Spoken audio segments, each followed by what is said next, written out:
நிறைமாத நிலவே வாவா, நடைபோடு மெதுவா மெதுவா, அழகே உன் பாடு அறிவேனம்மா.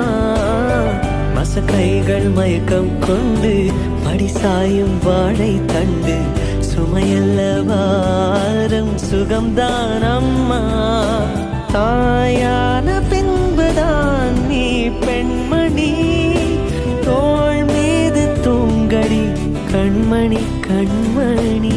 காலையில் தினமும் கண் விழித்தால் நான் கைதொழும் தேவதை அம்மா. அன்பென்றாலே அம்மா என் தாய் போலாகிடுமா. இமை போல் இரவும் பகலும் என்னை காத்த கண்ணையே, உனதன்பு பார்த்த பின்பு அதை விட வானம் பூமியாவும் சிறியது.